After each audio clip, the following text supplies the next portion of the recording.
بإسلامي وإيماني أضاء الكون Assalamualaikum warahmatullahi wabarakatuh. Saya sangat kagum sekali dengan penjelasan Habib Ali Al-Jufri mengenai permasalahan musik, yaitu menghukumi musik, menggunakan musik, dan mendengarkan musik. Pemikiran beliau membuat kita untuk melalang jauh, yaitu membuka cakrawala berpikir kita, sehingga kita tahu sekali banyak hukum tentang permasalahan musik ini. Nah, beliau mengatakan bahwa musik itu hukumnya adalah khilaf, dan khilafnya kuat sekali.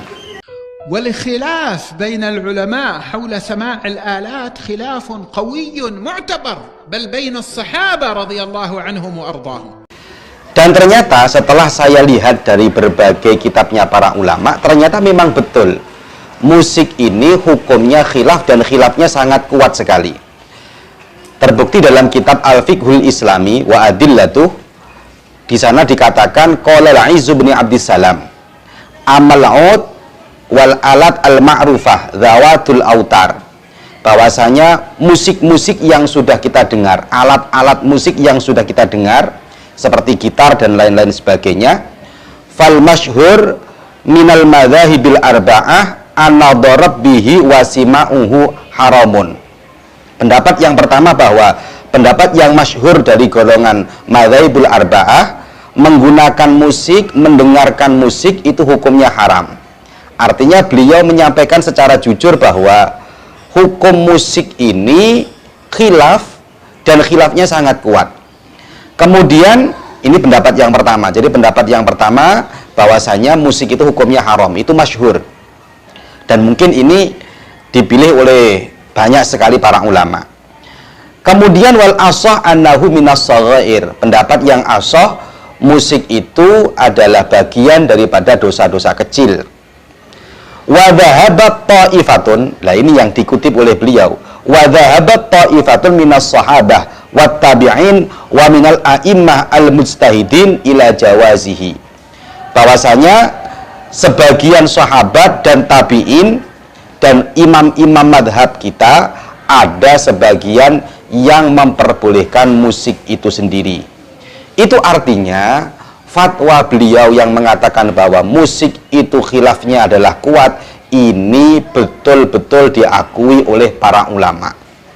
Ini menjadikan kita ngerti betul bahwa Habib Ali Al-Jufri itu orang luar biasa, pengetahuan keilmuannya juga sangat luar biasa, pemikirannya moderat dan sangat luar biasa. Nah, kemudian beliau juga menambahkan bahwa karena tidak ada nas yang sharih tentang keharaman musik ini, maka musik itu keharamannya tidak diarahkan kepada alatnya, tetapi diarahkan kepada pendengarnya, mustami'nya.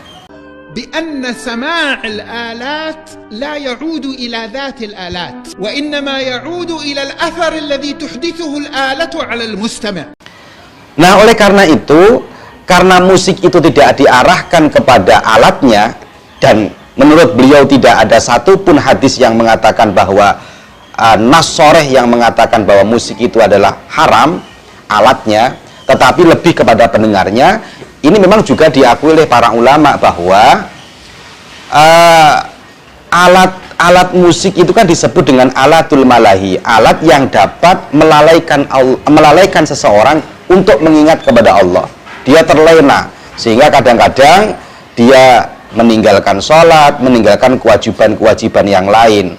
Tetapi seandainya alat itu tidak menyebabkan dia lalai, maka cara berpikir beliau adalah hukum musik tidak masalah. Karena dalam kutipan-kutipan beliau ternyata banyak sekali ulama-ulama kita yang mendengarkan musik. Itu artinya musik itu keharamannya bukan kepada alatnya, tapi lebih diarahkan kepada mustami'nya.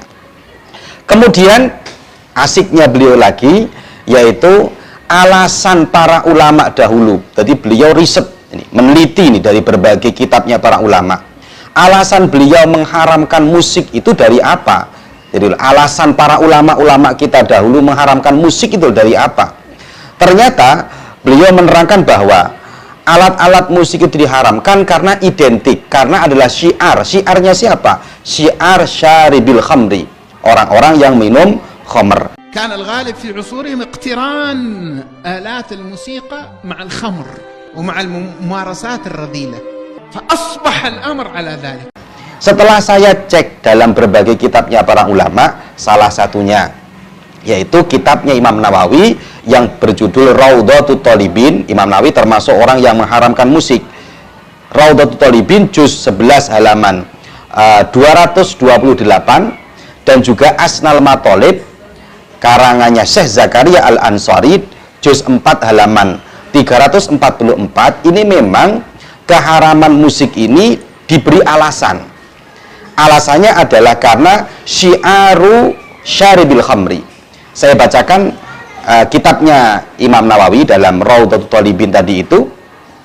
Imam Nawawi mengatakan, ini ulama besar dari madhab kita ya, madhab Syafi'i, al-qismus tsani, bagian yang kedua yang diharamkan yaitu ayyughanniya bi ba'di alatil ghina mimma huwa min syi'ari syaribil khamri, bernyanyi yang disertai dengan alat-alat musik itu hukumnya haram karena dianggap identik atau syiar syaribil khamri.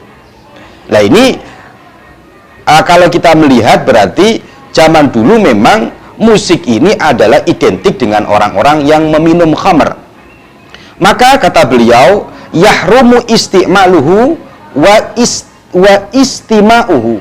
Maka menggunakan, memakai alat musik dan mendengarkan alat musik itu hukumnya adalah haram. Jadi Imam Nawawi memilih ini, memilih hukum haram karena memang syiaru syaribil khamri.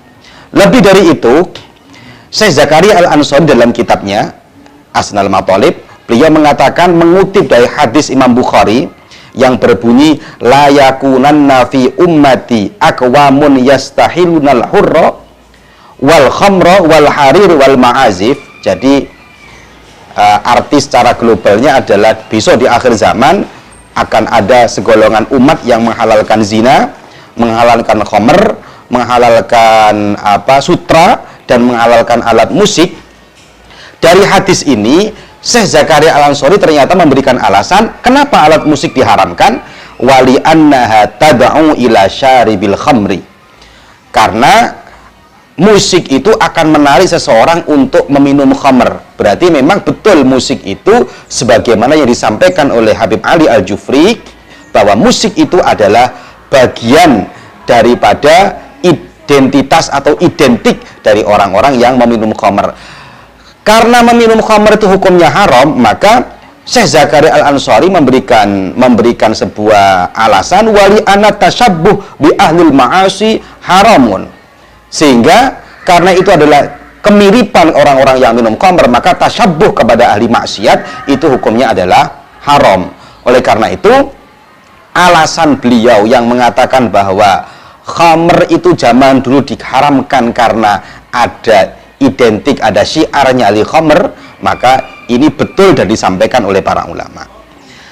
Kemudian Habib Ali Al-Jufri ketika menyampaikan seperti ini, bukan berarti beliau mengajak para pemuda-pemuda untuk mendengarkan musik. أعداد كبيرة مشوا على هذا الاختيار. طيب أنت دعوة مفتوحة للشباب يسمعوا أغاني؟ لا، دعوة أولا لي ولك ألا نحجر واسعا. Nah, beliau ini asik sekali menurut saya. Jadi beliau menegaskan, kita tidak mengajak orang-orang untuk mendengarkan musik, tidak. Tetapi beliau lebih menekankan bahwa cara berpikir kita harus luas. Jangan cara berpikir kita sempit kepada permasalahan-permasalahan yang luas. Artinya, tidak benar juga di era milenial ini kita memberikan statement yang seakan-akan permasalahan itu luas, permasalahan itu ada khilafiyah, kemudian kita justifikasi bahwa itu tidak ada perbedaan di antara para ulama. Nah, ini bahaya sekali. Oleh karena itu, cakrawala berpikir yang dibangun oleh Habib Ali Al-Jufri ini namanya kejujuran ilmiah. Kejujuran ilmiah inilah di akhir zaman yang diperlukan, karena saat ini mohon maaf ada segolongan kelompok yang karena dia ingin mengikuti fatwanya sendiri sehingga dia menutup khilafiyah para ulama yang zaman dahulu memang sudah ada. Oleh karena itu, saya sependapat dengan Habib Ali Al-Jufri bahwa kita tidak mengajak orang untuk mendengarkan musik, tetapi bagaimana seseorang itu mempunyai cakrawala berpikir yang luas sehingga dalam menyampaikan hukum terkesan enak, terkesan elastis, terkesan diterima oleh segala kalangan masyarakat. Nah, yang lebih asik lagi adalah ketika beliau menyampaikan bahwa musik itu ketika menyebabkan seseorang ingat kepada kekasihnya, tanda kutip kekasih yang dilegalkan oleh syariat ya, seperti istri, orang-orang yang dicintai oleh dia. أن يا جماعة والله لا يمكن أن يكون الدين عدو لآدميتنا والله لا يمكن أن يكون الدين عدو لآدميتنا. Maka ternyata beliau mengatakan, wallahi, bahkan beliau sampai bersumpah kan dalam videonya beliau, wallahi, pernyataan beliau itu wallahi, bahwasanya agama ini tidak akan mungkin bermusuhan dengan kemanusiaan kita. Kita manusiawi, ada orang mendengarkan musik kemudian ingat kepada kekasihnya, ingat kepada istrinya, rindu kepada kekasihnya, rindu kepada istrinya. Tanda kutip adalah orang-orang yang dilegalkan oleh syariat. Maka itu manusiawi. Karena ini adalah manusiawi, maka sekali lagi agama tidak akan memusuhi, tidak akan bertentangan dengan sifat kemanusiawian kita. Tidak akan pernah bertentangan. Oleh karena itu, bagi saya adalah, saya pun agak-agaknya memang mengikuti pendapat yang diharamkan. Tetapi cakrawala berpikir kita tetap harus dibangun dengan baik. Cara berpikir kita harus dibangun dengan baik bahwa musik itu adalah sesuatu hal yang mukhtalaf. Dan perkhilafan di antara para ulama kuat sekali. Ini menyadarkan kita bahwasanya banyak sekali para kelompok-kelompok saat ini yang mengklaim dirinya penerus ulama salaf, mengklaim dirinya adalah orang yang betul-betul mengikuti Al-Quran, mengikuti Al-Hadis, tapi pada kenyataannya orang-orang tersebut, kelompok-kelompok tersebut adalah kelompok yang tidak mau menerima perbedaan di antara para ulama. Oleh karena itu sekali lagi saya berharap keterangan yang luar biasa ini dijadikan kita sebagai pijakan. Artinya pijakan dalam memilih sebuah pendapat. Boleh Anda memilih yang mengharamkan, tapi jangan menyalahkan orang yang tidak mengharamkan. Pun pula Anda yang memilih pendapat yang memperbolehkan, jangan sampai kita menyalahkan atau mengklaim radikal orang yang mengharamkan musik. Artinya dua-duanya ini bisa berjalan bersama-sama sesuai dengan apa yang disampaikan oleh para ulama, sesuai dengan apa yang diarahkan oleh para ulama. Ini sekilas dari penglihatan saya, penelitian saya dari apa yang disampaikan oleh Habib Ali Al-Jufri, kemudian kita cocokkan dengan berbagai pendapatnya para ulama dalam kitab-kitabnya. Mungkin itu saja. Terima kasih, semoga ada manfaatnya. Wallahul muwaffiq ila aqwamit thoriq. Wassalamualaikum warahmatullahi wabarakatuh.